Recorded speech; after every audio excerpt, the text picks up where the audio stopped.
And we're live. Back again for the Tatts and Tarrasques. Pauly's got one of his suggestive comments out for the evening already. Don't worry though, there will be more. You won't miss them. There will be. I'm your host, Dan, and welcome back to the Underdark Pirates campaign, where previously on Tatts and Tarrasques, the party are making their way through the city of Blingdenstone, both the old city and the new, where Pauly the Parrot was accosted by some kind of nefarious spirit of a gnome that shocked the life out of him. Shocked about 20 years out of him, if I remember correctly.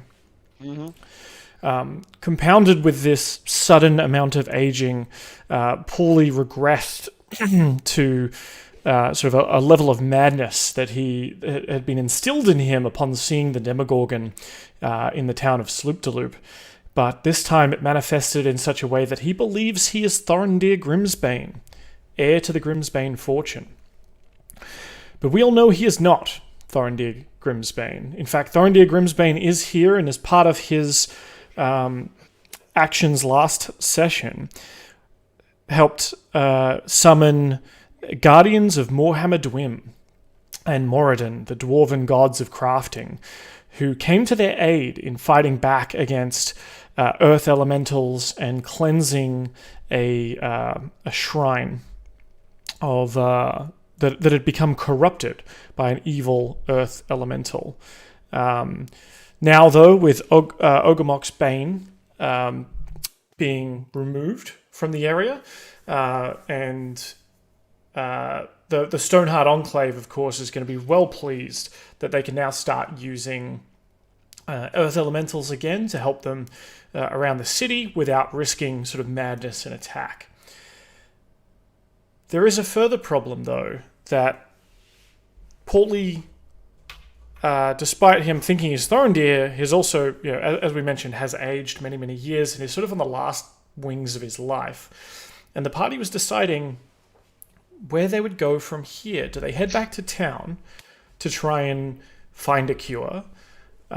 In fact, find someone who knows what has afflicted Pauly, as all of them had rolled very poorly. Yeah.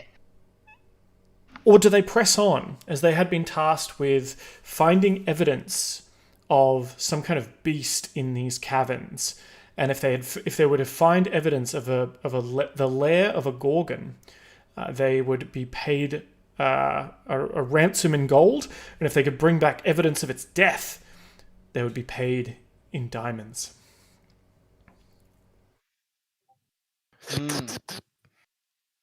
Now, sadly, as much as Pauly's aging body looks good on me, and only I, Thorendir Grimsbane, heir to the Grimsbane fortune, can rock this bird bod as well as I do, we probably should go back to the town of Blingdenstone and the Stoneheart Enclave. As far as I can tell, I mean, these priesty boys might know how to fix what ails me. How do we feel, party? Well, may the real Thorendir Grimsbane stand up, and I am indeed standing. But I'll tell you there. Look, we can't tell, mate. We can't tell. We can't tell who's standing. Okay, right? We can't tell who's standing. I indeed agree that if you want to go to town, that is your bet, but you're in a weary body. And I say that I can't make that make. I'm pretty much at full health, had a little short rest, and good to go. But I do see the rest of the party looking a little disgruntled. I personally don't care if I'll track on. That if you guys want to die or not die, that's up to you. It's your decision. So as we look around at those comments from Thorendir, the camera, the mind's eye, pans across to a Gith's eye. Dylan, can you describe to me what your character looks like and kind of what shape they're in right now? Pretty standard Gith, but he's looking very ragged at the moment. Very, very on his. Some would say he's on his last leg. in terms of energy and will to go on at this point. And as much as I want to be paid a ransom in gold, and we can come back to this after we've dealt with the Pudding King and done all that, because I don't think it's so time sensitive to go and kill this Demogorgon. No, not the Gorgon. What are you talking about? We're trying to kill the freaking drow to make you not cursed. But if you want to do something different, then whatever. Do we know if that is the way to uncurse me, or can I just be healed by the Stoneheart Enclave, who are already in debt to us for making sure that the Earth Elementals are back? That said, I honestly don't care. I'm ready to go either way. I am at full health. So party, decide. I will go kill this thing right now. Or go back. I honestly need anyone else's opinion. How do you feel, Winfred? I don't feel so good. I've got about, 10 out of 45 hit points left. Then I, Thorendir, heir to the Grimsbane fortune and de facto leader of this group, decide that we should go back to Blingdenstone and get me the fuck out of this bird body. Well then, lead on, your party leader. Okay. I think we're gonna go back to the village. Yeah. So you set off. Village. How far away was the trip to here and there? Sorry, before actually we do this. Excellent question. I think it's taken you the better part of a day, and some. I believe we should go on and find. I believe the easiest way for us to deal with this was to go and deal with the drow. That is what the plan was, but Alright, let's stick to the plan.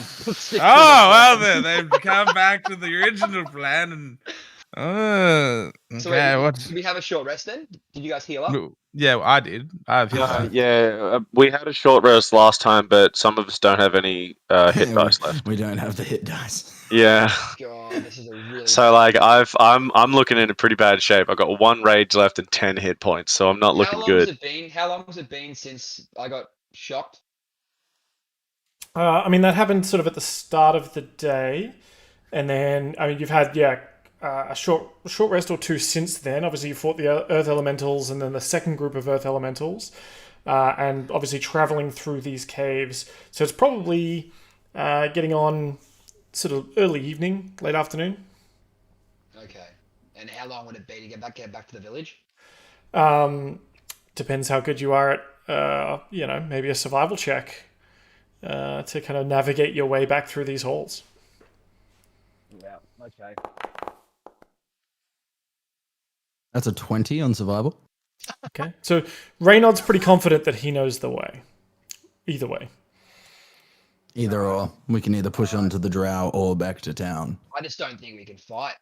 I just don't think it's a smart move with you guys. Like with our tank, a literal tank. I got a 19. Yeah, with our literal tank doing this, probably a terrible idea. For a man who's so assured his Grimsbane, he's not very good at making a decision. Well, must be this bird body screwing me up in my amazing decision making.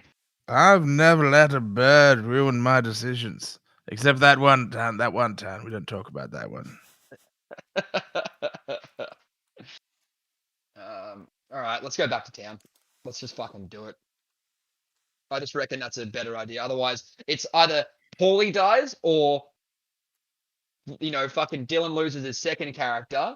Well, this isn't my character, so Alright, I mean... It's also technically his third character. It's his third character. Yeah. Good point, actually. Sorry, yes.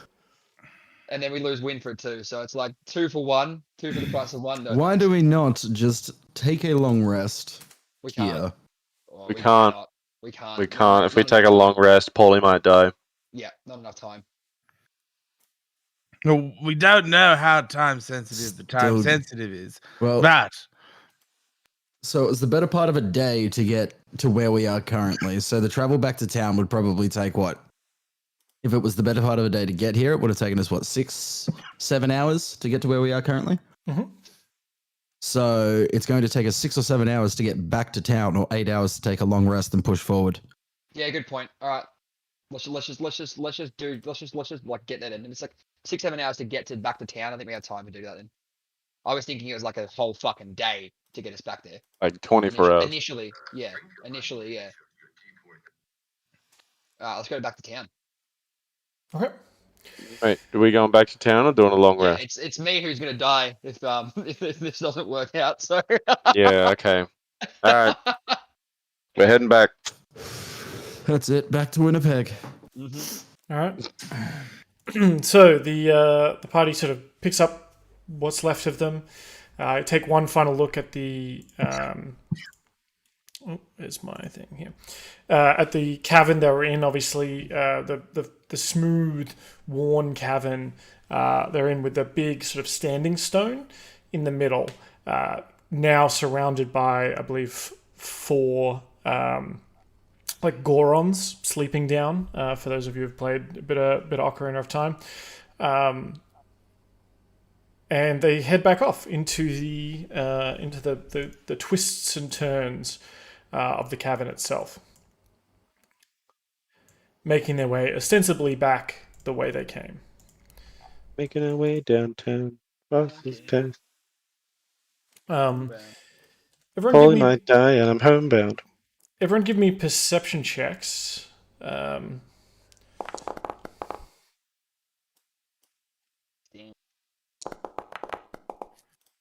God. I got a natural 1.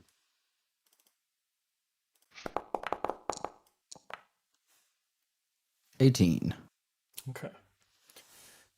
So you head back through the Crystal Gardens that all of you can see relatively well, except for maybe Winfred, who's a bit distracted by sort of light from this bioluminescent fungi refracting through large crystal formations erupting from the floor. Creating this sort of kaleidoscope. Yeah, kaleidoscope of colors on the surrounding walls. The crystals are semi-transparent. Obviously, you pass by a statue of a gnome who appears to have been by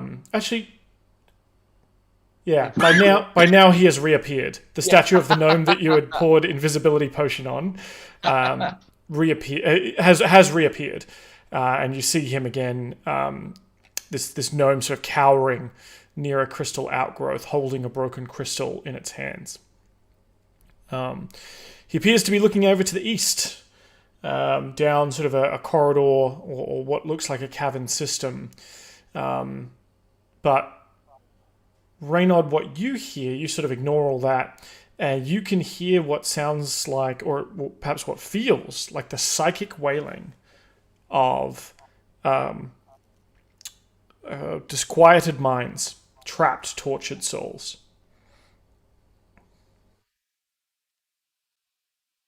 I think upon realizing this, Reynard might let everyone know that I can hear thoughts, but I don't see.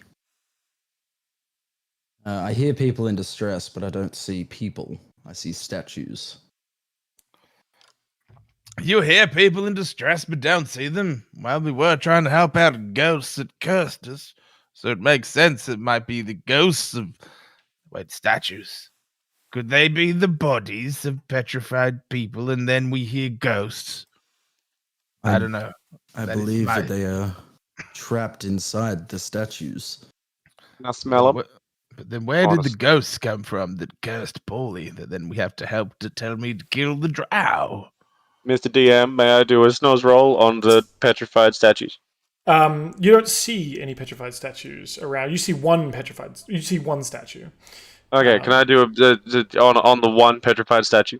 Mm-hmm.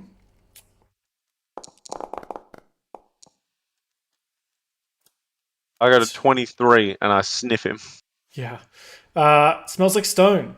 It smells like stone. You give it a bit of a scratch and sniff. Yep. It's just a very, very, very lifelike statue, this gnome. This is definitely a rock. As being a man who knows his stone carved, do I see any tool marks or creation of this statue? Does it appear to be just a pure block of stone that looks like a gnome? You get a little bit closer, and with the aid of Winfred, who's sort of looking at it, you see that the if this was made with tools, you can see no tool marks. It's almost as if there are also sort of no seams to it either. This is a little too perfect. That's just as my suspicion. I believe this is a real gnome that has turned to stone, my lads. You see, upon closer inspection as well, that the gnome appears to be trying to look through the crystal, like one of the crystals that it's holding up. I think, actually, did you break the crystal out of its hand? I didn't. I poured an elixir on him. Oh, that's right. I didn't. Yeah. That's all we did. Yeah, so he's holding up a broken piece of crystal from one of the sort of formations that erupted from the ground, and appears to be sort of holding it up to his eye, or sort of between his eye and you if you're looking at him from the front.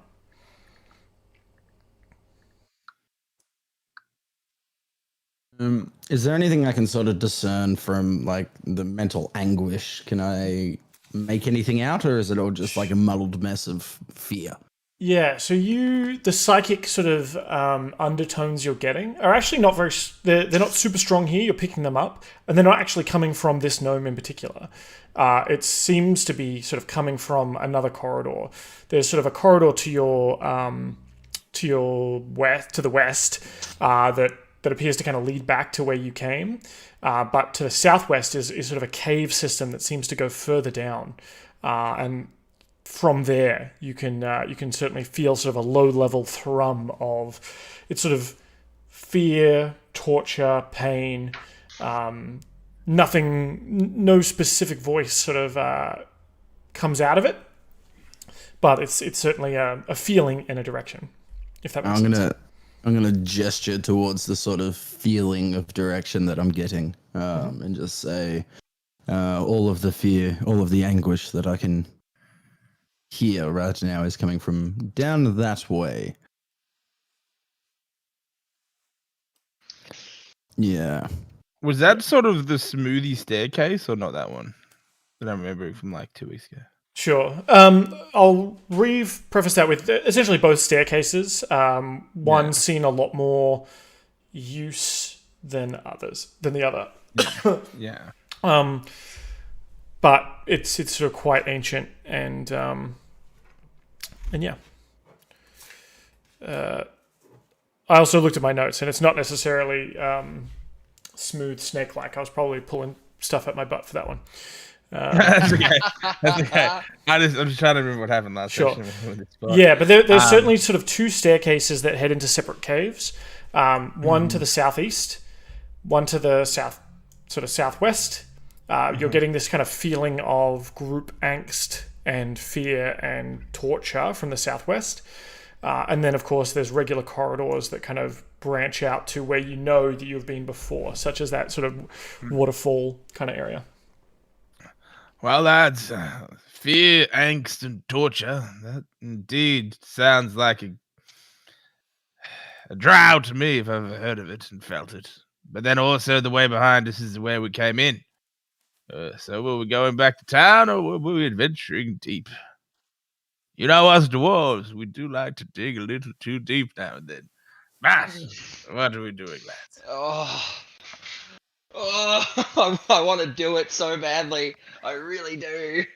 But I feel like I'm going to kill Reynaud and Winfred in the process. You boys choose. I want to do this, but I also I'm gonna die. I'm opting for like long rest because otherwise I've got nothing left.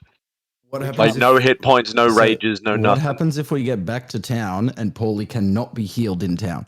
Mm. And then we have to take a the long thing rest is like in town, that's the thing. If we go back to town and we're out of danger, then that's fine. I'm not going to get fucking killed. Can we try and have this because of the time constraint? Can we try and have this conversation in character? Okay. Bruh, I'm gonna die. I don't feel so Just good. say what I was going to say. Just in I don't feel so good, Mr. Grimsbane. I don't want to Oh, go. look at Well, we know Oh, that no. we know that the creature, from what other Thorendir was saying, if we kill this drow / gorgon creature, I can be healed.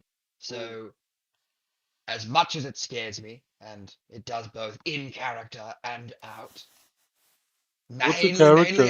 mainly out, I can tell a hint when I hear one, and I believe we should maybe long rest here and then just all out balls to the wall, go and fuck this gorgon up. I agree. At first, I've heard of a gorgon, but looking at the statues before, it might well and truly be the case. But we also need the drow. Hopefully, the two are the one and the one are the same. As I said, I am more than willing to go deeper. I'm not so weak as I need another rest, but would have been a waste of a short rest before. But we can indeed have a long rest now, lads. Yes, I apologize for my dilly-dallying. It's this gosh darn bird brain just screwing with my absolute might and power of my usual decisions. Yeah. I'm really worried if we get into another conflict, one of us might go in death saves because, like, we are running low on health here. Yeah. When would that? None of us are going into a conflict. The decision going to is: do long we go rest back here. to town, or we have a long rest here and continue? I mean, like, I opt for long rest here and continue because And Ben, it's a 6 hour trip there, 6 hour trip back, and then what? Yeah. Okay, so we're let's- taking let's- a let's- long rest.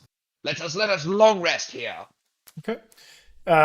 Describe to me what each of you are doing as you kind of set up camp and move into a long rest. Like, are there is anyone Is anyone watching? Like, is there?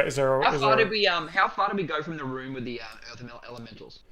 Not super far. It's probably like, Probably half an hour away. Probably go back there again because like we did discuss anyway about them protecting us while we rested. Are they dormant now? Were they dormant? Sorry. They were dormant last you saw them. Okay. All right. Then not worry about it. Okay. We'll just long rest here. I'll post up and just I'll keep take first watch. Okay. Cool. And then I'll take the watch. I'll take the watch after you. Yeah, I'll set up camp so we've got like a nice little, fire and cooking stuff. Okay. I guess Thorendir will have the last watch. Yes, I will.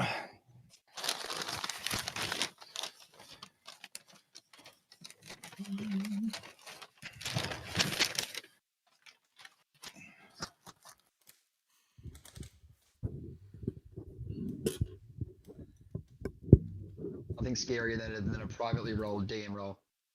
It's fine. Don't fucking worry about it. Don't worry about what I'm doing over here.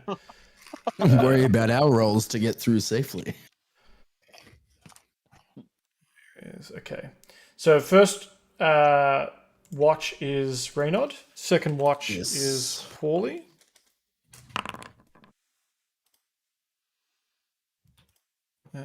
Cool. Winfred next, and then Thorendir.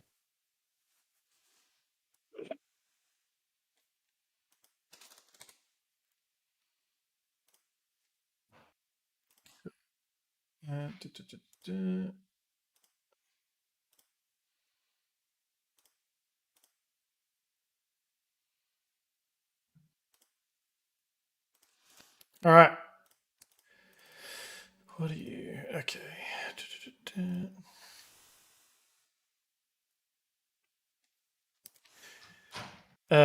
Reynard, can you please give me a perception check as you're on watch? That is a 17. The first watch goes by uneventfully. Pauly, please give me a perception check. Is there any conversation that happens actually between Reynard and Pauly at shift change? I'll just give him the heads up that I didn't really... Did I notice anything with my perception roll? Any noises or any bumps in the night? No, nothing in particular. You the usual kind of underground noises. You occasionally hear sort of the flapping of wings. But you're not sure. You're pretty sure that that's not just Pauly. The occasional kind of scratching of things out of sight, moving around, but nothing specific that seems to be coming close to you. Actually, I guess another question: do you guys have a campfire, or is it a? Yeah, I made a campfire. Thorley's definitely gonna like just talk to Reynard like in whispered tones beforehand. Mhm. And he's like, "Look, Reynard. Now, I don't want the bird to know this, but he told me once that he actually was quite fond of you, and he's mean to you to hopefully make you, like him more. He's trying to neg you in some weird way. Don't take it personally. He's just very stupid." Okay, I'll make note of that. As my watch went by very uneventfully, I did not hear, or besides the regular bumps in the night of our locale, I did not hear or see anything out of the ordinary. Okay, well, I will try my best, Pauly Squawk, to alert any of you if anything happens. Very good. Cool. Pauly, yep. Oh, 14. What does Pauly? What does his watch kind of look like? Is he the kind to, like throw rocks around? Is he, sharpening a blade? Like whittling something? Well, what does Pauly do in his? I think more importantly is what would Thorendir do? What would Pauly think Thorendir would do? Probably what's your instrument that you play, Thorendir? Dulcimer. Yeah, I'll probably try and nick Thorendir's dulcimer and then play really badly. Okay. Give me a sleight of hand check. Maybe perhaps against Thorendir's. Oh yeah, absolutely. I mean, that's your dulcimer, right? That's yours. Oh, I was really hoping that this would be a natural 20. You know what I mean? You realize fake Thorendir usually goes to sleep, with it next to him. I feel like that as well. Actually, I don't play Pauly at all because it's sleight of hand, so it's that's essentially what playing an instrument would be, right? No, that's nicking it from him. I want you to give me a performance check now. Oh god! All right, let's go. I'm not too bad with that, so fingers crossed. Oh, I am not that great at all. Yep, 8. Yeah. So, the occasional off note, or many occasional off notes, kind of ring out through the cave, as Pauly, you kind of do your best to, but just it's these bird fingers. It's not you. It's like the fingers. The notes. It's the bird fingers. It's the bird fingers. You can't quite reach around all the way to hit those notes properly, and even to you, it's sort of a hangnail kind of sound on your ear. Mm-hmm. All right.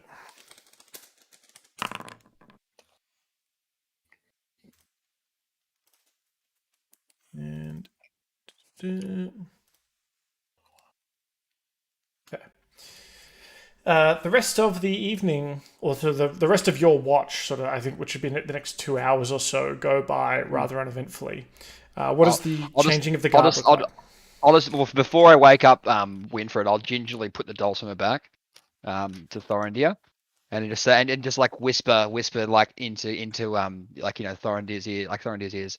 Those hands were made for many things, and I wish they were mine. And then just place it back down, in his case, and then longingly once again stare. Look, I'm definitely writing some Pauly Thorendir fan fiction, but it is just Thorendir and Thorendir fan fiction. Yeah. That's happening. I'll let you know when it's done. But then I'll wake up. Then I'll wake up Winfred. Now, did I give you how long this madness lasts? 3 days. 3 days, yeah. 3 days. 3 days. Okay, cool. Fucking yeah, just 2 shit rolls, and I've just got to wing it with this one. Yeah. Winfred, Pauly wakes you up throughout the evening, You look around, everyone else is asleep. How does this exchange go? Go under the fridge. Hi. Winfred, my boy. I'm just gonna like whisper it into his ear, and then when he doesn't wake up, Winfred, my boy. Shake him a bit. I'm awake. Sorry, I'm late. I forgot my unicycle. What do you need?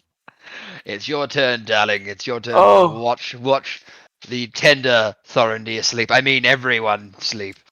Okay, I'll watch the Thorendirs. That's fine. Go take nap. I will take over the watch Cool. All right. as old man Thorendir goes to sleep. Yeah. What does Winfred do while he's on watch? He's got a small campfire, I believe, sort of behind him. What do I do? I was actually looking at magic awareness before because magic awareness, I think it's, you can open your awareness to the presence of concentrated magic at the end of your next turn. You know the location of any spell or magical item within 60 feet of you that isn't within total cover.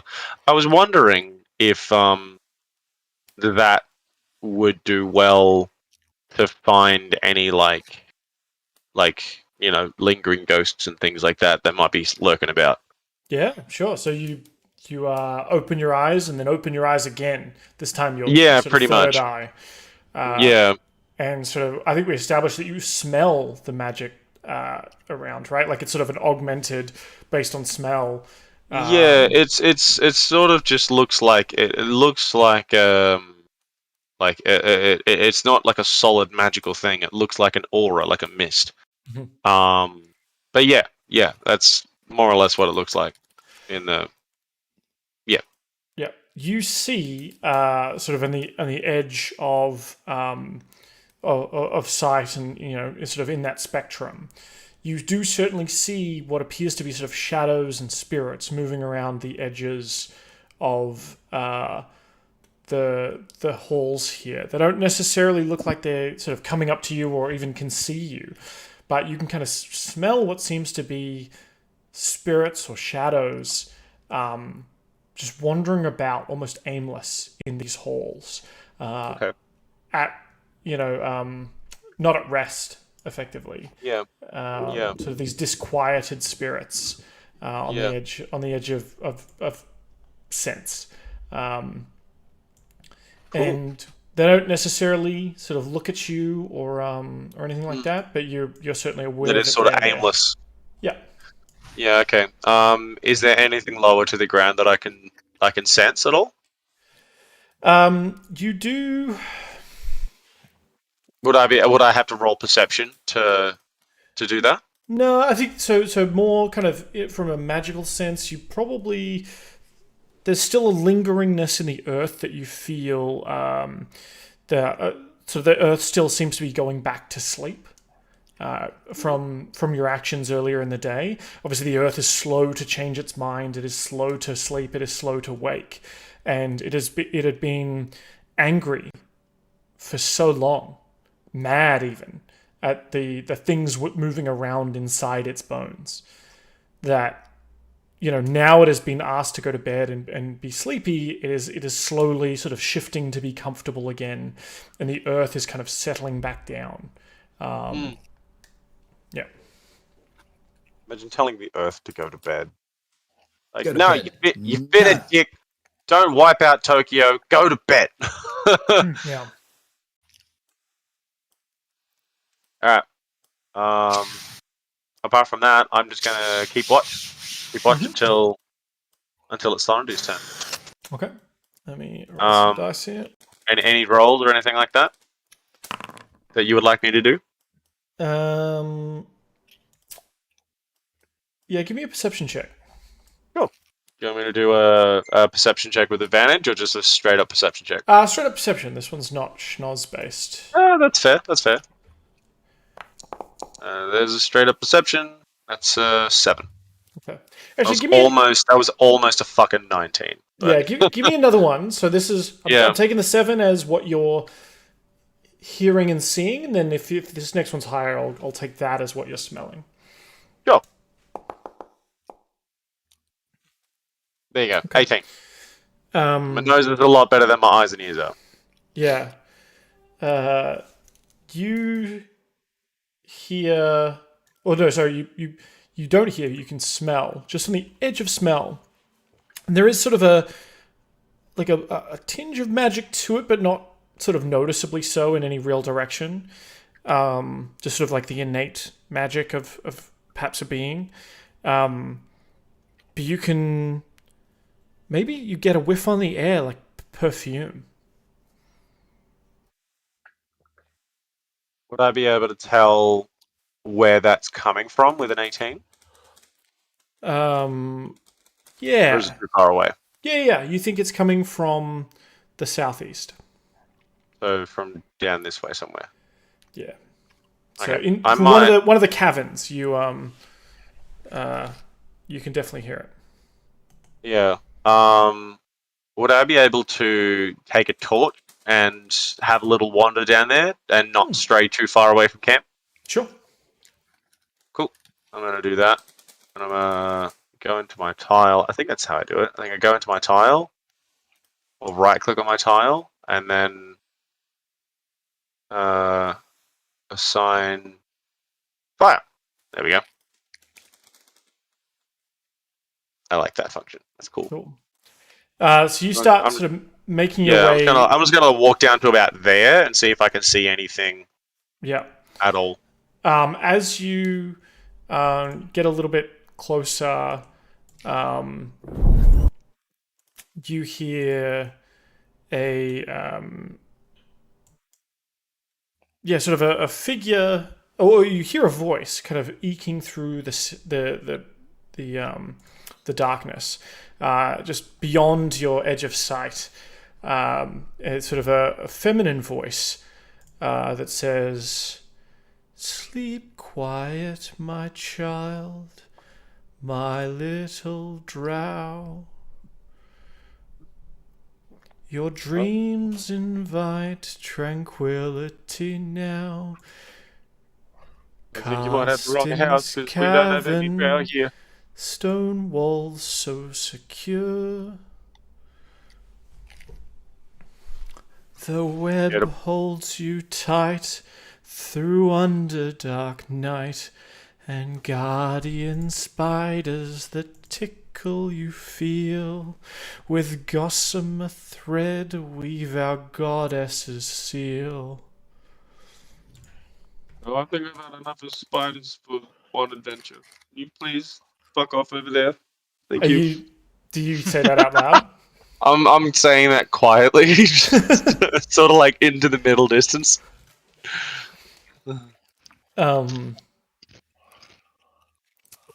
Excellent question. All right. Let's give a...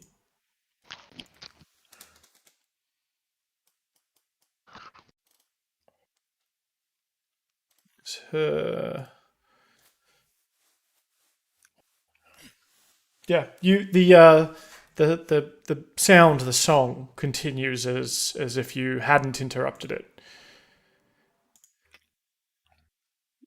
Do you want me to continue, or do you?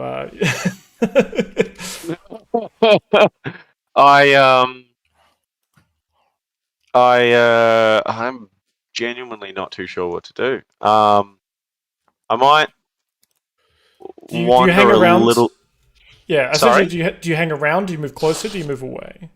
I'm going to move closer to the boys again, so I'm going to move back to about here, and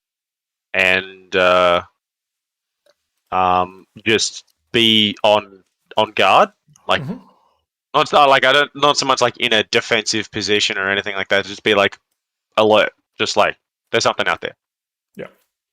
Yeah. Cool. All right. As you move further away, it becomes harder and harder to hear the song that was being sung. But that is the only thing you hear for the rest of your shift, as you kind of eke back to the light of the and the safety of the campfire.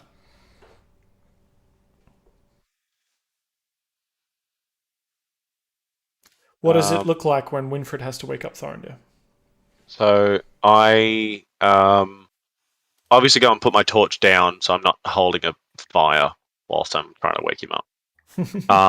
But I go over to him, and I just get like really close to his face, just like uncomfortably close to his face, and start sniffing it. Thorendir, it's time for you to take watch. You gotta take watch, Thorendir. You gotta be sing with Thorendir. Are you whispering in my ear or my face? Yeah. Just like whispering like in your face. Just in my face or my ear? Huh? Oh, in my face or in your my face? Ears? Okay. Because Winfred has no concept of personal space because he's a bear. Yeah. Thorendir just grabs a hold and starts cuddling Winfred and rolls over. It's like when the puppy comes and tries to wake you up in the morning and starts like sniffing you and shit. I've had plenty of those mornings recently. I assume now Thorendir realizes, wait a minute, you're not a damsel in distress, and realizes he's now cuddling a big bear. Winfred, my lad, is it my turn for the last watch? Yes, it is. There's a creepy lady singing down the pathway. I would definitely recommend. Lady singing songs there, Winfred. Oh, now you've got me intrigued. Thorendir gets up, dusts himself off, looks around for his dulcimer to see that it's where he left it.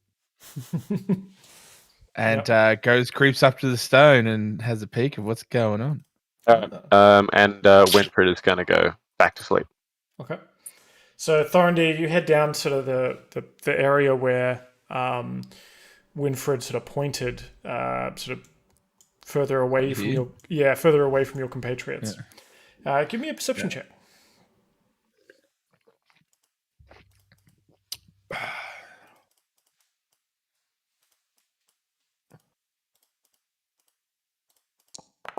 It's only a 6, mate. Not good.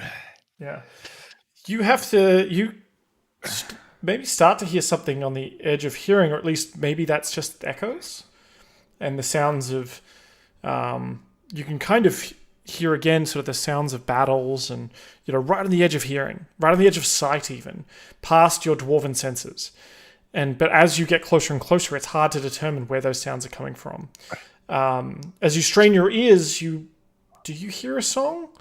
You're not sure. Is it your mind playing tricks on you in the dark? And you move closer and closer to the edge of the cave, to the edge of the staircase that kind of leads further down into the cavern where Winfred kind of pointed it out.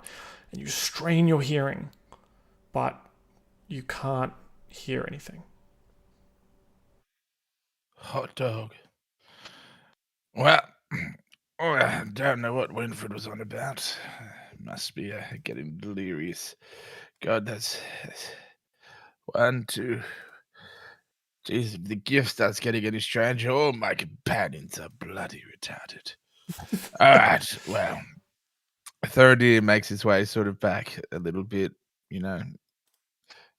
checking his way what's going on, and puts his foot up, and he kind of has his back to the wall here, and he's just got his foot up, looking around, and just twiddling the dulcimer, but like quiet. Yeah. Give me a performance check. It feels like someone's perhaps tuned it incorrectly. Like you leave it at a certain tuning, usually.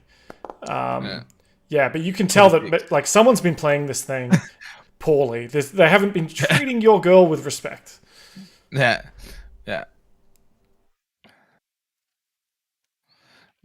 Someone's been touching Lady Dulcimer. And do I see any like feathers sticking out of it or anything? Probably not that far.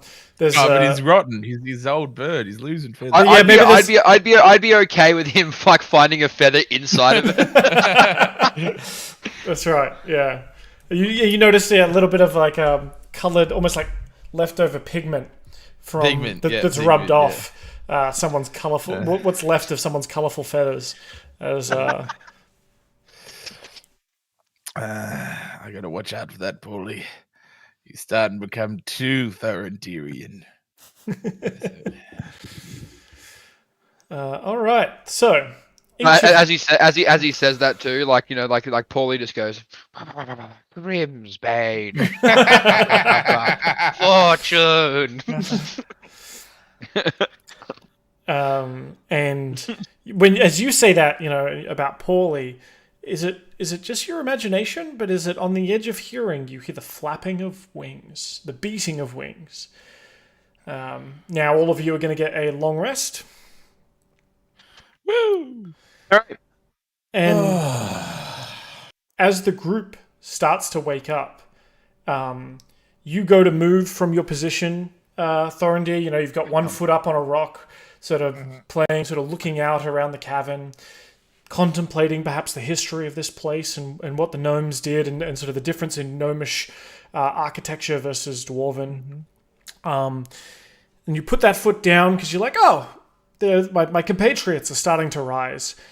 And you go to move forward and you are ripped off your feet. Everyone roll initiative for me, please. Ripped off my feet. Immediately. Amazing. Here I thought I was going to be stuck, and boom, imaginary nightmare spiders.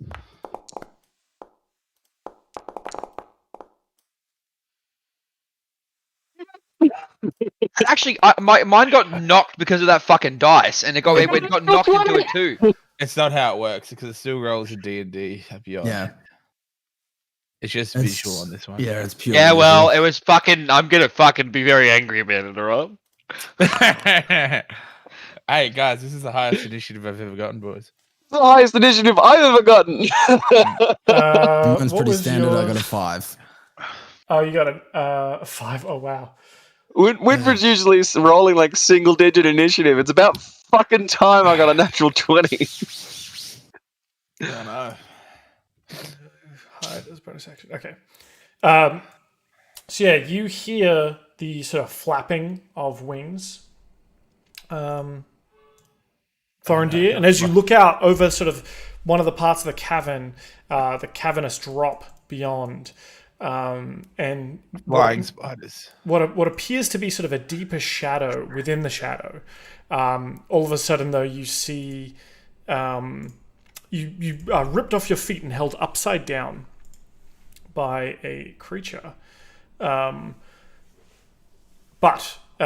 you can kind of see one of the stalactites, one of the stalagmites that was sort of on the edge of this area, opens its maw, and lined along its what appears now to be a mouth is a rows of teeth, and sort of what breaks open is an alien-looking eyeball, and you look down and one of those tentacles is wrapped around your leg and is drawing you in.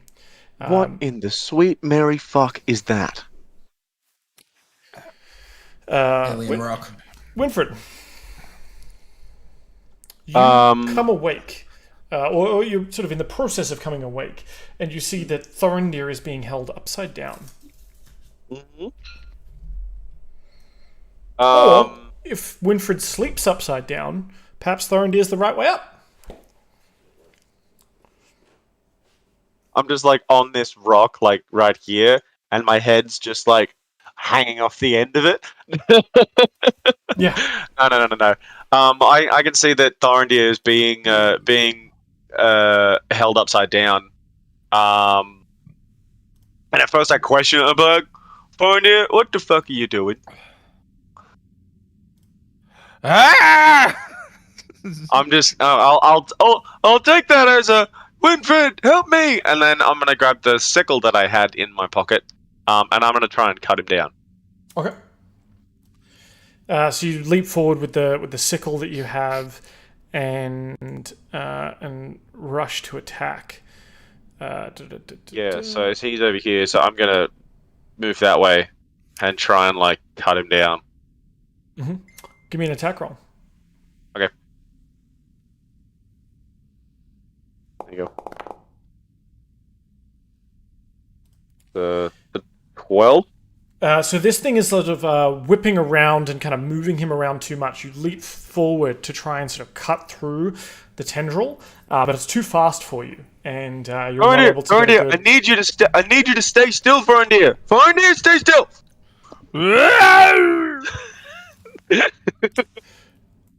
Oh, that's a no on the cutting him down. Okay. Correct. I mean, do you get 2 attacks? Oh yeah, I do. I'm gonna try it again. Sorry, I should have Yeah. This thing is here. Okay, cool. And So it's yeah, got I'm gonna try and attack him again. Yep. As far as bonus actions are concerned, I can't try and like grapple it, like hold the tentacle still, can't I?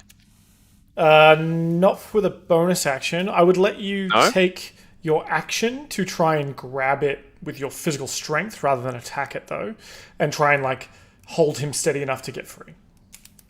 Okay. No, look, I'm just gonna try and cut him down again. Okay. Yeah.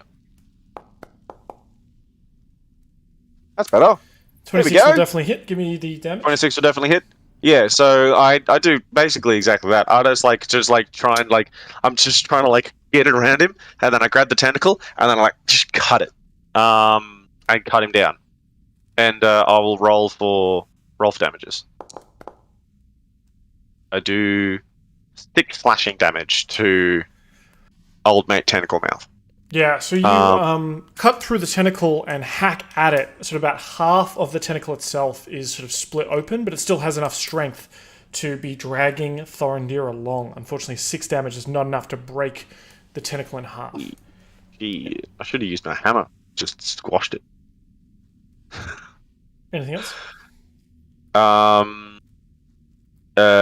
I see the tentacle monster in the dark, or? What are your senses? My senses? As in, like, what is your vision like? You don't have night vision, do you? What's my vision like? Well, I can see him on the map. Okay. My vision goes out to about what? So. What? But on your character sheet, what is your dim light vision? Oh. Okay, hang on a second. Where is that on a features and traits? Or Yeah, or it should say if you have dark vision.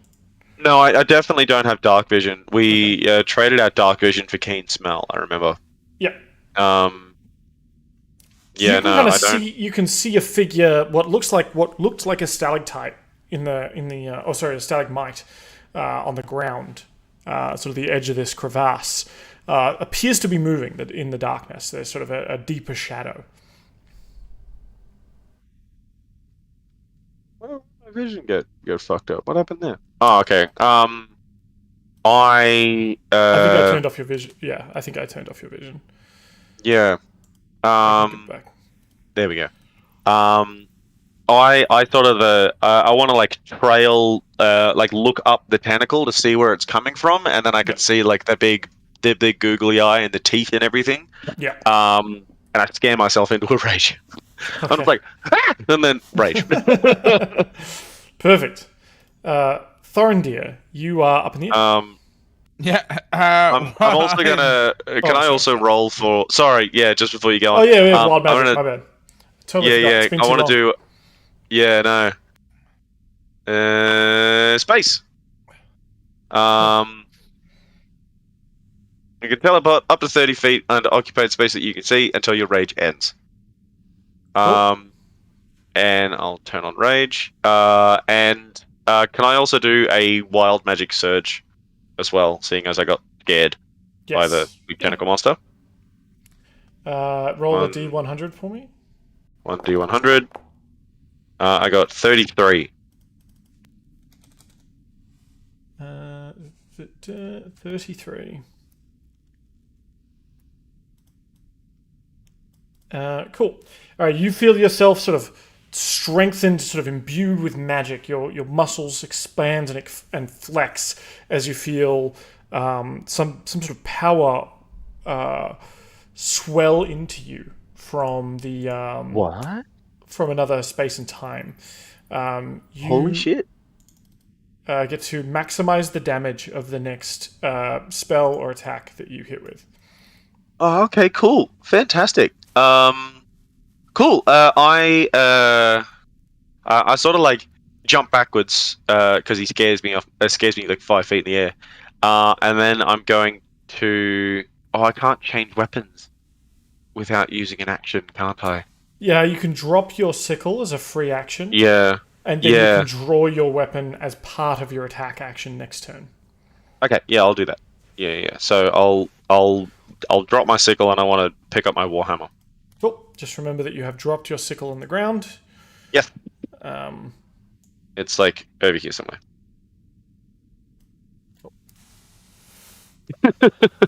That's very good. Thorendir. Well, Thorendir, flailing in the air, whips out the old double fingers and ain't no stalactite gonna match these guns, baby. And fucking whips out the old shatter, baby.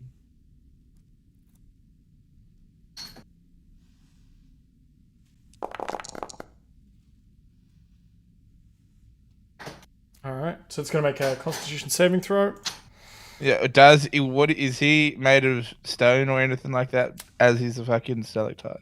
A large kaboom erupts out from where you sort of point the finger guns, and parts of the rock on the edge of this thing explode out in sort of in pebbles, and there's obviously an earth-shattering kaboom. What it shows is it reveals that this creature or whatever the stalagmite is was kind of like you blow away the stone around it, and then it seems to kind of inch slowly forward, but it's very hard to tell where the stone as it starts moving forward. It's very hard to tell where the stone ends and this creature begins. Though when you blast the rock around it, you can see sort of a ripple through its skin. It certainly has skin of some kind. It's just a very rock-like, or a very rock look, but not necessarily inanimate itself. But it will take some damage.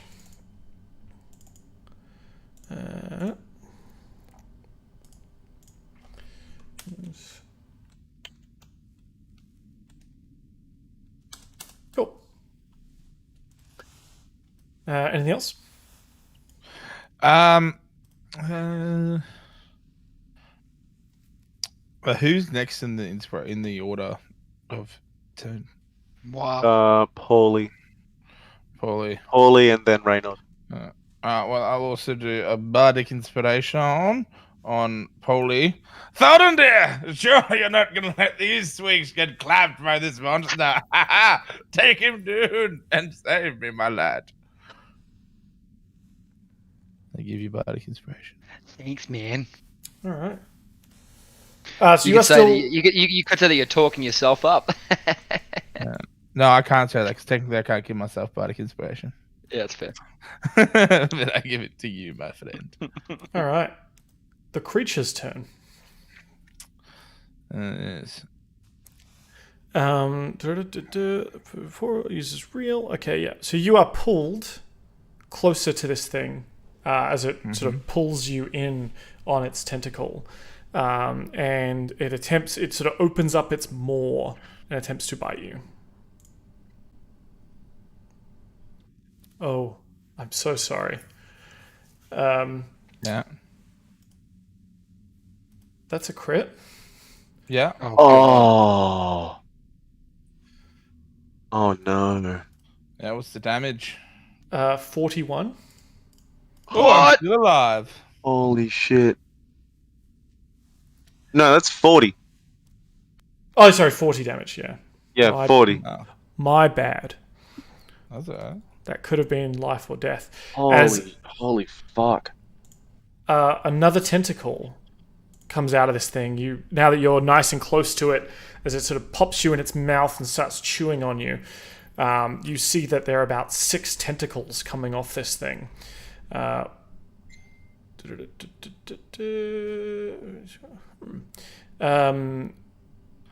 on, because it attacked me. Yeah. 1 second. It's gonna get a fucking big old burning hands. Cool. So it's going to make a Dex saving throw. And that's 6. Okay. So 12. All right. So you throw the hands out, and sort of this cone of flame erupts from your armor as you're sort of bit into. Not only does the creature take a bunch of that flame, so does the tentacles around it. Would the tentacles get my shatter as well because it's area of effect, or no? Yes. Yeah, I think so. And the one that's holding you drops you. Woo! You are no longer restrained. Yeah.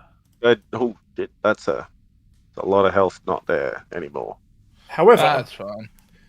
another tendril, one of the remaining tendrils, looking pretty beat up and burnt, sort of whip out from this thing, and one comes at you, Pauly. I assume a 10 does not hit your AC. No, it does not. And Fellas, we have beer. Reynard, one comes at you, and even while sleeping, still sort of just coming to wake, the tentacle just flies over you, and you sort of bat it away easily, and roll over and keep snoring. And then one comes for you. Wait, how many does he get here? Grasping tendrils. 4 attacks, okay. And one comes out at you, Winfred.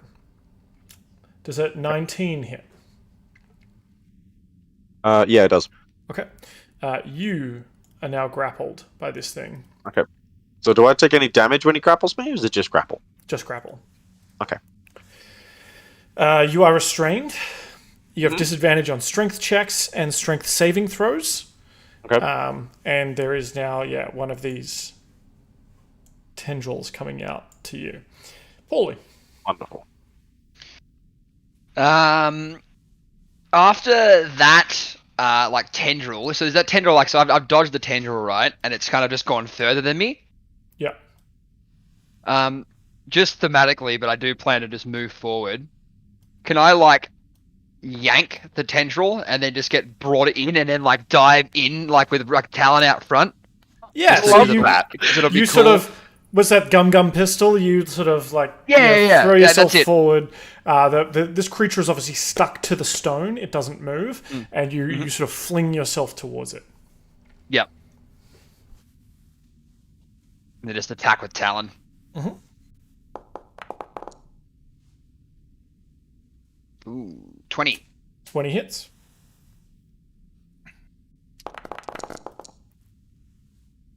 $27 damage. You had stuff as well, but don't worry about it. Oh yeah. I'll save it. I'll save it. Okay. I'll save it. So you come flying in past Thorendir, who's sort of, and this creature kind of drops him to the ground, obviously having been wreathed in flame, and you fly in and sort of pierce it with Talon, dealing incredible amounts of damage around that eye area. It seems to howl in an otherworldly voice, sort of a sound that no living creature should really make. And please make your second attack. Done and done. Where are we? Just with my Dagier. 12. 12 does not hit. Okay. I'm gonna use the rest of my movement to kind of just dive back from it too. Sure. Probably go towards Winfred. Yep. In front of sorry, I can't actually move that, but around here. Can you not move your own token? No, I can't seem to move it in that area. Because we can't move move it up there. Killer. Oh, sorry, my bad. Yeah. So you get over by Winfred. Mhm. Cool. Reynard, you are awoken by the sounds of battle. A second again. Reynard is going to immediately just dash at it. Want to put me up Yep. 1, please. Yeah, like so to about there. And first order of business for Reynard would be to pop out his old arms of astral self. Fuck you. So we're gonna pop that. Wait, are we having a tentacle off? So that is. I've seen this porno before. So Jesus. this creature has its 6 tentacles like wiggling about, and 4 seems to string out from Reynard, and then form into 4 fists. And it's it is a tentacle off. Yeah, so Reynard pops out the arms of astral self. So where is it?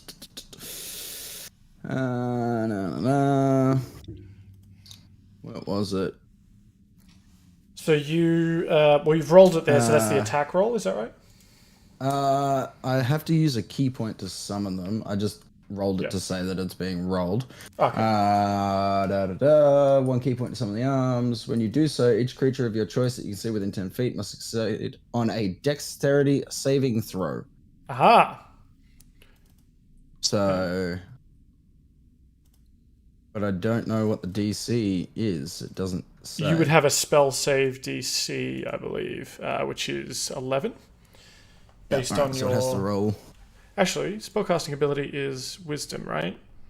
It's a your spellcasting save is a DC 15 based on your wisdom. Cool. It fails. Okay. What happens to it? And then it's takes force damage equal to 2 rolls of my martial arts die, which don't know what my martial art die is. It's whatever your current unarmed strike is, right? So it's 2d6. So it takes 2d6 force damage as sort of these arms to come out and backhand it as they fly out. That's 11. Cool. So it takes 11 force damage. Yep, I just want to punch it in the eye. Yeah, as sort of these spectral arms come out of you. If we remember, it's similar to the order, bang, and you sort of as the arms come out and slap this thing 4 different times, and it's sort of rocked back. It's this rock proboscis, the rock phallic symbol, is kind of bowed back, but is still tentacled, still flailing about. It doesn't seem happy that you have interrupted its meal. Now that's just your bonus action, I believe. You still have your regular attack action. Yes, which I'm going to...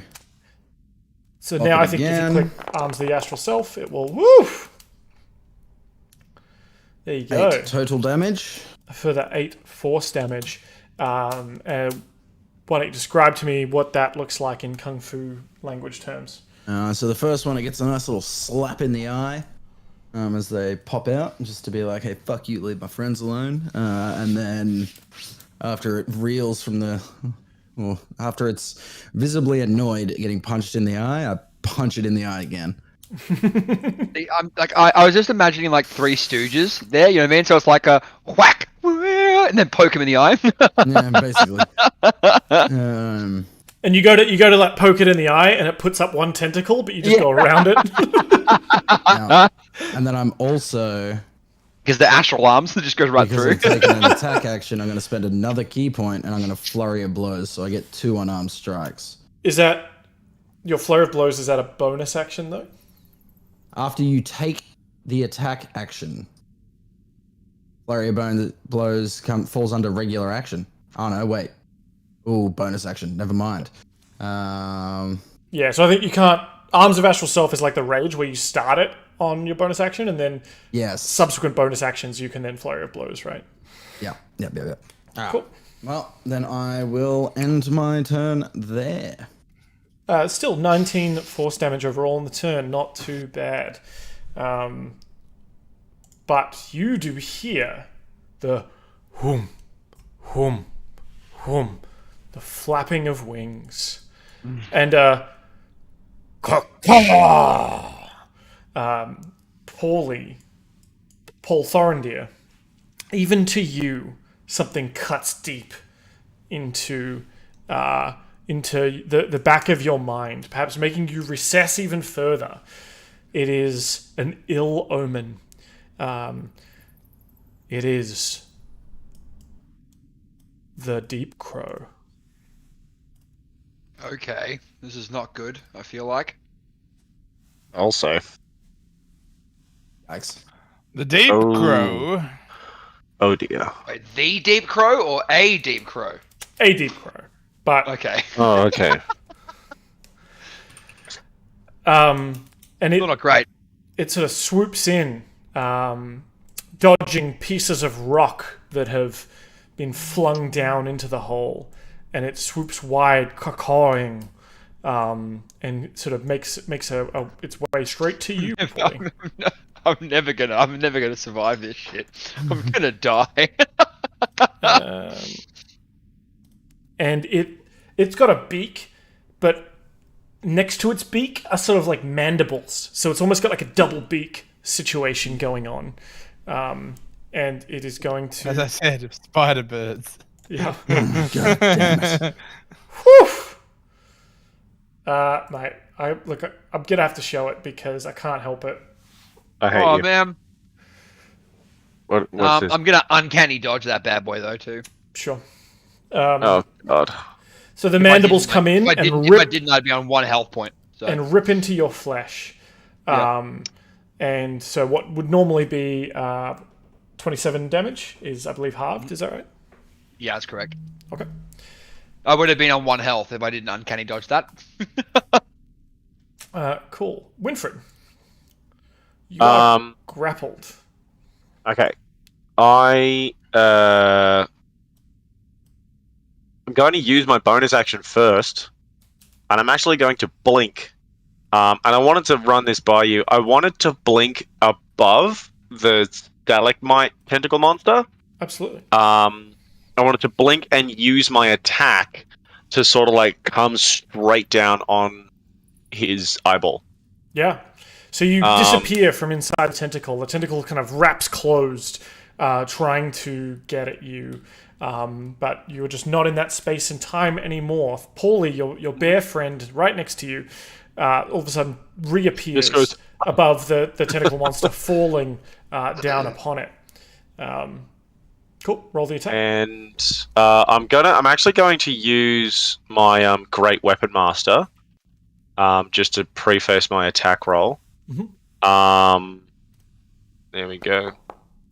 So One of those. So that's a What do I negative get? 10. But Is it that a right? negative 10? I think it's a negative 5, isn't it? it's a negative Hang 5. Hang on, let me just double check this because I wanna make sure I get this right. What's that under? Features and traits. Class features. Excuse me whilst feats. Here we go. Great Weapon Master. You can score a critical hit with a melee weapon. There. Well, wait, can you Oh score yeah, a no. critical hit You with can choose. Yeah. Before you make a melee attack with a heavy weapon you're proficient with, you can choose to take a -5 penalty to the attack roll and add +10 to the damage. Yeah. Okay. So it's -5 plus 10. Okay, yeah, so -5 brings you to a 21. You feel that it's a close call, but you do connect. So you get to maximum damage thanks to the wild magic surge that you just had. So max damage and then +10. And because I rolled a 19, am I able to use my weapons critical hit thing as well? Sure, I'll allow it. Is that with the super hammer? Yeah.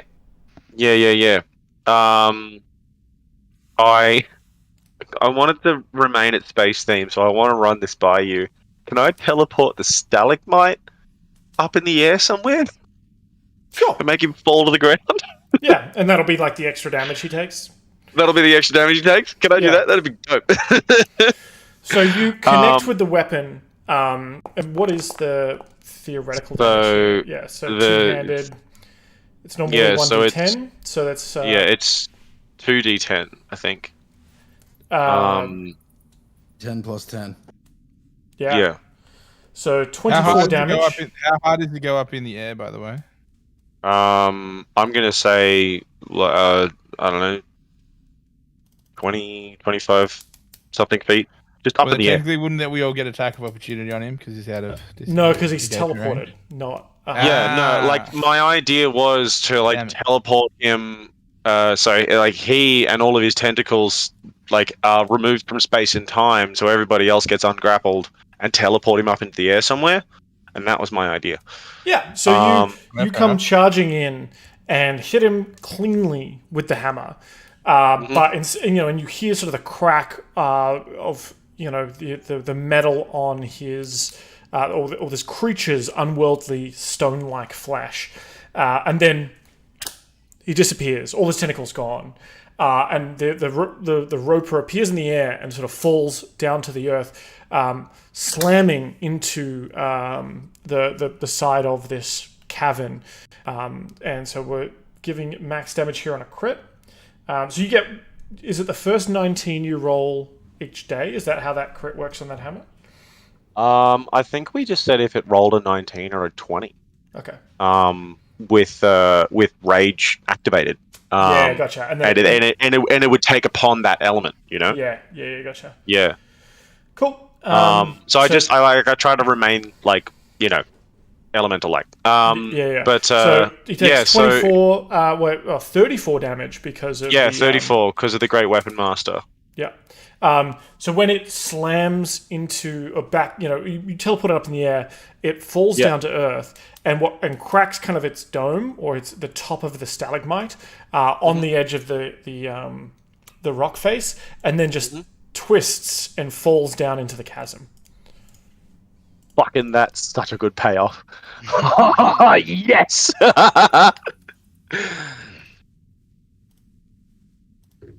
Oh my god! What would you like to do for the rest of your movement and or action? Please No, come help well, me.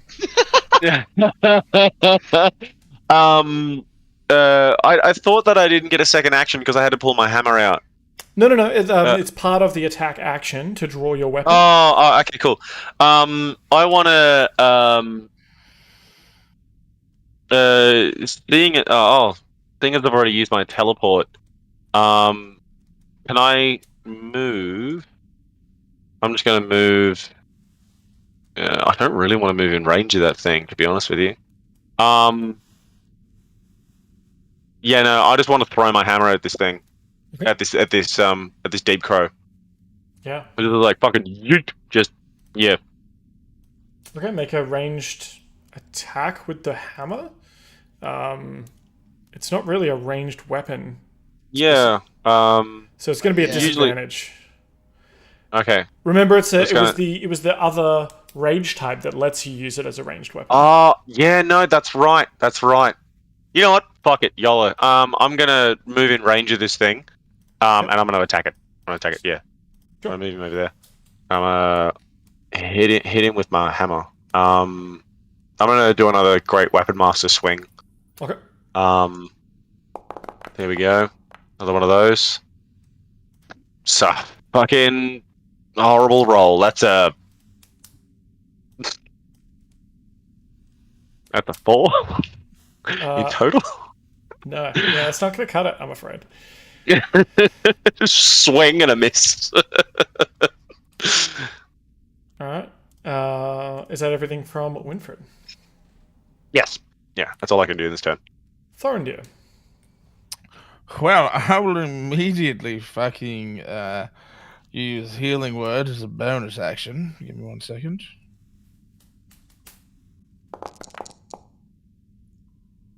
Right, I get 11 health back.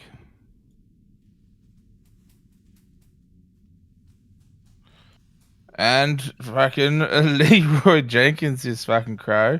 I'm gonna fucking. Can you move your thing? I'm gonna fucking swing at this motherfucker. We all just Leroy Jenkinsing this one crow. I love this team so much. What else are we gonna do? Exactly. 20 hit. 20 does hit. Fuck yes. Okay. For 3 damage. I got a Scratch. 1. So using the finessed longsword that we all remember from... We don't need to go down that. Using the pistol grip of Rakan,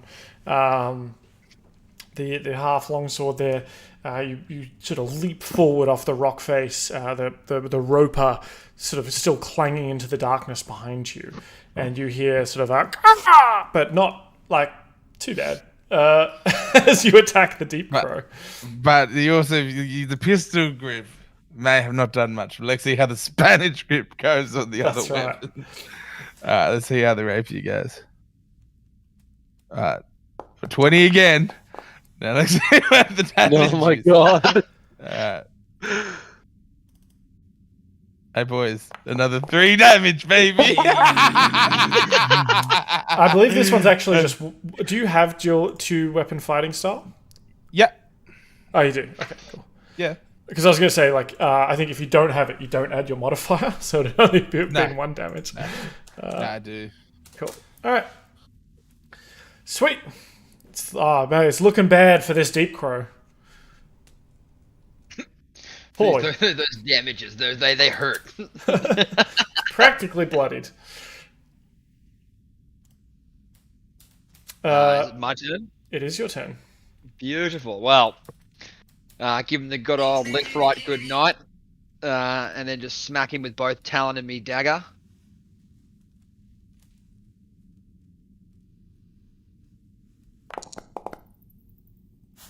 Oh, fuck off. Can I? No, with the piercer thing, that it's a damage, isn't it? Yeah, it is. That's right. Yeah. You do get a second attack though, or is it not yet? It's only Winfred that gets 2 attacks per action. Yeah. Oh no, I get to because I use my bonus action to attack again. Yeah. Yeah. Yeah, I have to use my bonus action to attack. Cool. All right, so the dagger comes out. I can't re-attack with the Talon if it misses. No, unless you have 2 attacks per action, which I don't think you do. Okay. Yeah. No, I don't. Oh, this is nice though. Yeah, 1 then 20. Nice. Oh yeah. So that is. I'm gonna re-roll one of these. Definitely, I'm gonna re-roll one of the sneak attack criticals, which is 1d6. Do you get to re-roll 1s? Is that it? I can re-roll anything really. I can pick any dice that I didn't like and re-roll it as a piercer. Okay, yeah. Piercer feat. Like so, yeah. I can like basically like I can do like the piercing critical damage. I can basically pick which dice I want to re-roll. Gotcha. Yeah, because I thought it said piercer feat critical damage, and it's re-rolled the critical one for you. No, it's got a heap of 1s. Oh, fucking doesn't matter. No change in the damage. Okay. Total damage 18. Well, that's actually... it's actually 30, because it was 18 base damage, and then obviously the critical damage on top. Oh, that's right. It's doubled. That's right. Yep. So the sneak attack gets critical 30. as well, so it is actually 30 damage. Okay, sick. Okay, right. Cool. Yep. Hell yeah. 30 damage. So between the 3 damage, the 3 damage, and the 30 damage, this thing is looking somewhat injured. But it is still flapping its wings, and it seems to be, every time it flaps its wings, you can see what appears to be sort of smoke, or possibly even pure shadow roiling off this thing, somewhat enshrouding I'm gonna move back. I'm gonna move back out of the way anyway, just because, that's what I do. I am Squish Lord. Yep. Reynard, the roper that you were attacking and backhanding, poking in the eye and so on, has now essentially been teleported off the cliff. In response, though, there is a giant angry crow with 4 sets of limbs and 2 beaks and many, many glowing eyes. What do you do? I'm going to yeet directly at it. I can't jump off of this cliff. Oh, sorry. Leroy! Yeah, I'm going to yeet to here. And then I am going to whack it once with the arms of Astral Self. Oh! 14 to hit. I think you mean caw. 14 will not hit, I'm afraid. Well, I'm going to flurry of blows. Is that up? So you're spending a Something key about point that. to do 2 more Essentially, Arms of the Astral Self attacks. Yes. Cool. There's 1 and there's 2. That is a crit. Yep, that's a nat 20. And a 17, so they both hit. Hell yeah. So that is a total of 9 and 9 is 18. 9 and 18 force damage as you sort of leap off the edge there. Your main arms not doing the sort of the kind of work that you were intending, but the arms of the astral self, as you spin kick through the air, are able to just kind of backhand this thing and karate chop it in its mandibled beak. Punch it in its stupid face. Yeah. In fact, this thing has probably about 8 eyes, and with your 6 limbs, you're able to poke it in many of those glowing eyes. Sucked in. That's his stands, like special abilities, just poking eyes. Poke shit in the eyes. Instead of mura mura mura or ora ora ora, it's poka poka poka. Perfect. Lol. The deep crow turns to you, Winfred, after you hit. Wait, did you even hit it, or did you fail to hit it? Me? Yeah. I think You completely whiffed it. Yeah. So yeah, I completely whiffed it. this thing. What is it? Okay. So this thing sort of, as it's floating or flying up here, up in the sort of a little bit above each of you, was obviously taking strips out of Pauly before, I believe. It becomes harder and harder to see in the shadows. What is each of your? Actually, can each of you give me a perception check, please? Okay.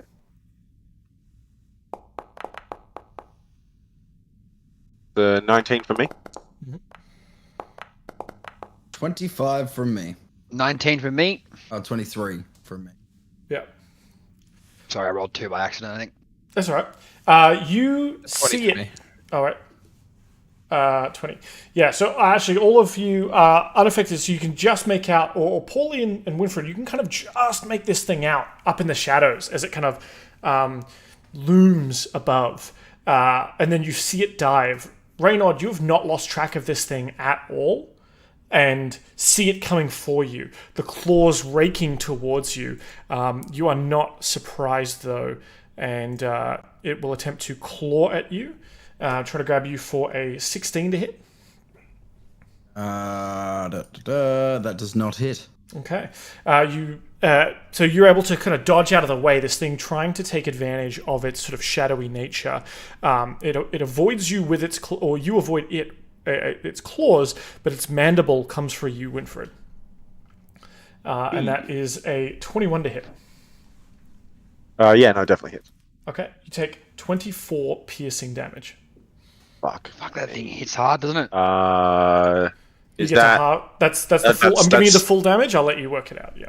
Yep. Okay. So 21. Did you say? 24 total. 24. So 12. 45 minus 12. Help me do math. Can't you just you can right click on your token and then type minus 12 and then hit enter in the little box underneath it. Really? Go on. Minus. Ooh, you like to do that? You learn something new every day. Foundry Tabletop, everybody. Glad I could help. Thank you. Winfred, it is your turn. Okay. So what was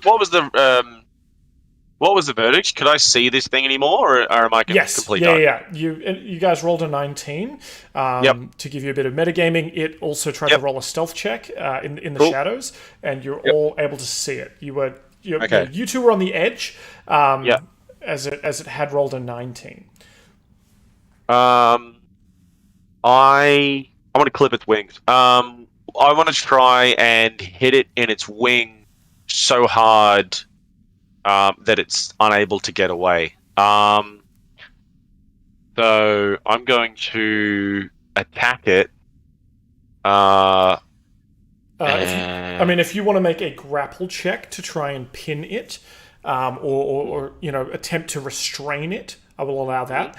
You don't certainly have you're not a fighter type that has clever maneuvers that prevent things from moving, right? So you're a bit limited in how Winfred would know to restrain this creature beyond just hitting it till it doesn't move anymore. Okay, I'm going to hit it really hard. Especially with your teleporting ability, you could sort of teleport up and try and pin its wings down so that it couldn't fly, but that would be an athletics grapple check. Yeah, no, I could do that. Actually, you know what? Yeah, that's a really good idea. I'm going to teleport up into the air and try and land on its back and grapple it by grabbing its wings and pulling back. Okay. So it can't move, for instance. So this is going to be an athletics contest. Of course, as you are raging, you have advantage. It has just its regular strength check. Okay, so do I get advantage on athletics checks? You certainly do. Okay, cool. Need to beat a 22. Womp womp. No. So you're up on this thing's back, and for one of your attack actions, you've attempted to pin its wings. Now you can try and have another crack at it, or try and hit it with your hammer. Obviously, as your second attack action. Okay, I'm gonna. Can I try again? Yeah, certainly. So you feel that this thing, you try and pin its wings. Its wings are incredibly strong. So this is way stronger than, Pauly's weird hollow bird bones. This creature is a creature of the darkness and the deep. Yeah. I'm gonna definitely try again. Okay. There we go. Come on, baby. No, I got a 21. 21 will do it, as it only rolls a 17. So you pull its wings back, holding it in place, and this thing plummets onto the ground with a cracking sound as it kind of lands there immobilized. And your hands now are full, holding this thing down and pinning it to the ground. I believe your allies will now have advantage on any attacks to it. Cool. I'm gonna call out to who's the next in the initiative. I'm gonna call out to Thorendir. I'm like, Thorendir, go for the eyes. No, I'm gonna go for the brain, bitch, and I'm gonna fucking kiss it and whisper the fuck out of us staring at all of its fucking eyes. Cool. So it's gonna make a wisdom saving throw. That it does. Imagine having an 800 kilo bear on your back trying to hold your wings back, and you're 14. sitting there still trying to struggle for it. So I believe it takes half damage as it saves. Then, it takes 11 damage. 11 psychic damage. Yeah. Do you have any no resistances? Oh, this is a magical spell, isn't it? Mm-hmm. Okay, no, it's just advantage. Okay. Cool. So yeah, you try and get into its mind whispering, but then, you hear echoing back to you. Back, and your mind is kind of rocked back by it. You think you've sort of gotten in its head a little bit, but not as strong as you would have hoped. And it certainly cannot try and escape regardless, as it is grappled. Yeah.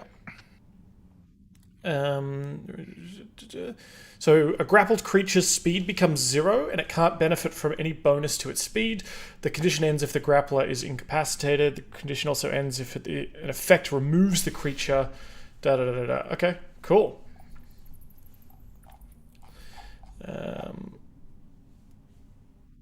Excellent. That's Thorendir's turn. Would you like to move or do anything else, Thorendir? No, I'm good. I think they're gonna kill it. I trust my friends. Alright. I'm just gonna fucking run in and just take a little angle in there and just start stabbing blindly at eyes. Yep. Cool. I'll give you advantage on that. Oh, sorry, I just rolled the once for there.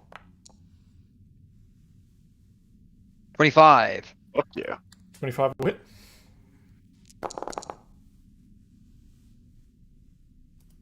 I'm gonna re-roll one of those sneak attacks. Why'd you have an extra D8? Sorry. Oh, good point, actually. That's true. I probably will use that, actually. So yeah, roll a d6 and a d8.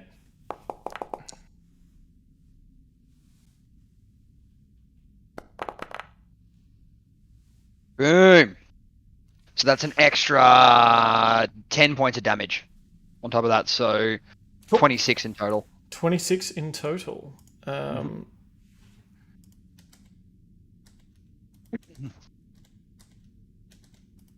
right. And then just stab him away with the Dagier as well. Okay. Yeah, 10. Oh no, that's right. It's an advantage. Phew. 15. 15 is not going to cut it, I'm afraid. Okay. Not going to cut with that dagger.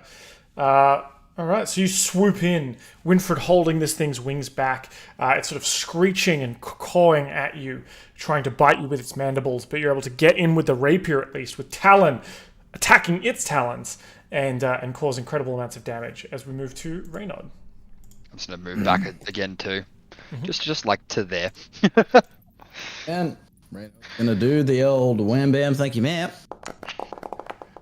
Try and punch him with that, and obviously miss. And then he's gonna flurry of blows. 2 more.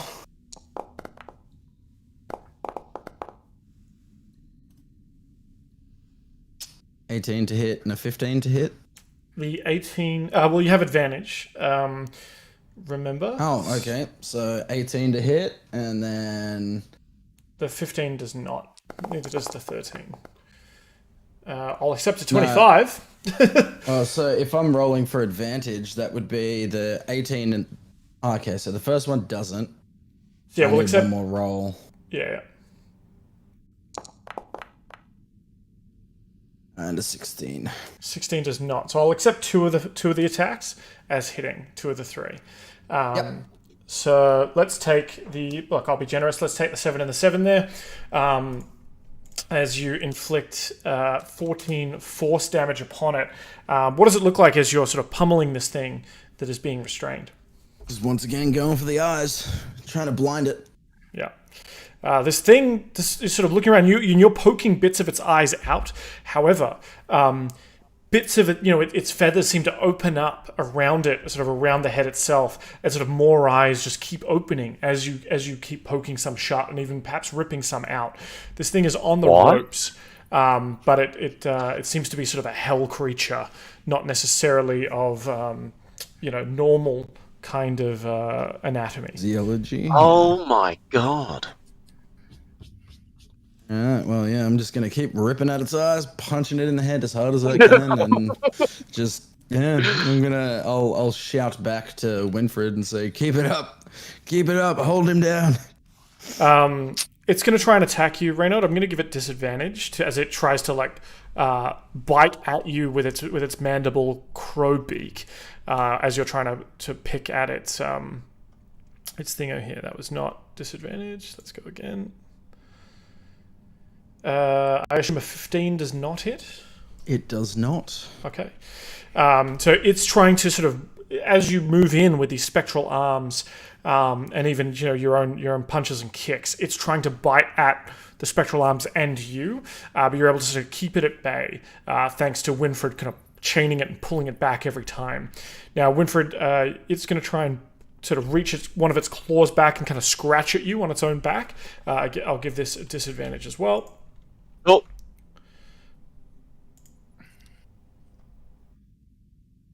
You're still rolling privately. Yeah, I know. Oh, okay, cool. Yeah. Just instilling fear in you.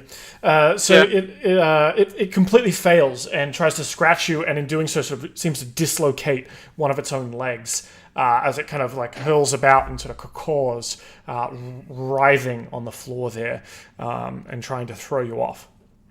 Your turn. I want to do something really risky. Am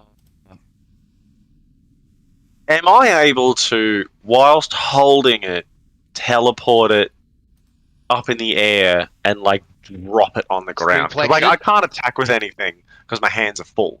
Sure. So, serious?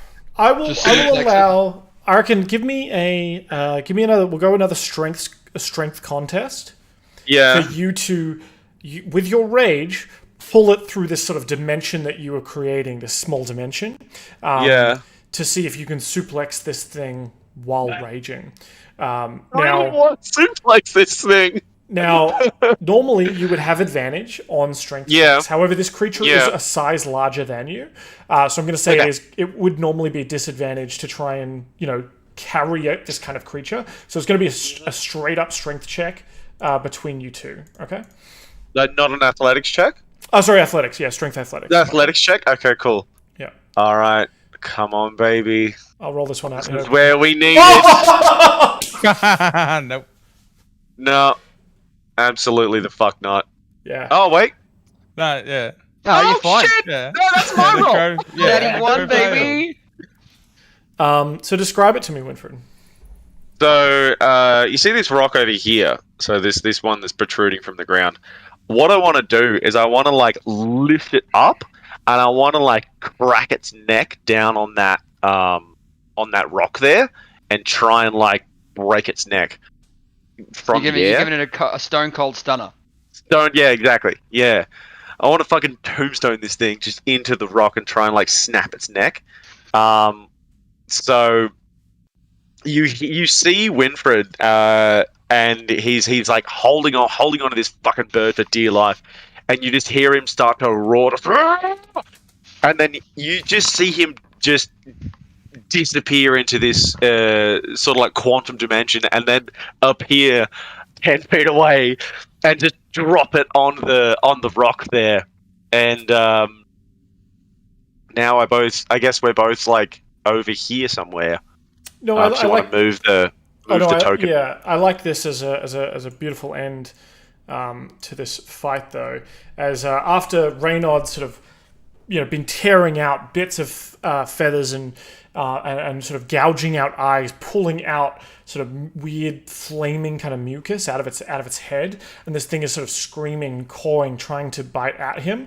Reynard, this thing comes in to bite at you, but then disappears and reappears above this rock with a bear on top of it, pile driving it down into the stone where it lands, and you hear sort of a sickening crack of hollow, perhaps hollow but still strong bones crack open, and this thing lies with a broken neck on the stone floor. Yeah. Yikes. That was a thing of beauty. Oh my god. Oh, that makes me so happy. How do I pull up the portrait for this thing? Nah, I'm just gonna zoom in really, really far. That's right. I can send it to you all again. There we go. I want to do something to take a trophy for myself. Can I take the mandibles off this deep crow? And what I want to do later down the line is fashion them into a pair of wrist-mounted fucking Fist spikes. Fist weapons, yeah. So I have something for unarmed attack. If I ever want to do an unarmed attack, I really just want to fucking just punt someone. I can punt someone Wolverine style. It'd be great. Sure, you can rip off the mandibles. Give me a.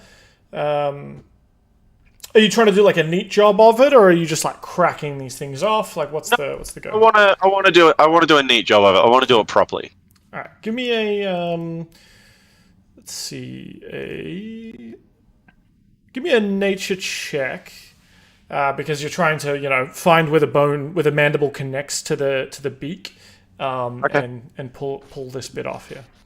Okay. Would animal handling do? Would animal handling suffice? Yeah, sure. Yeah.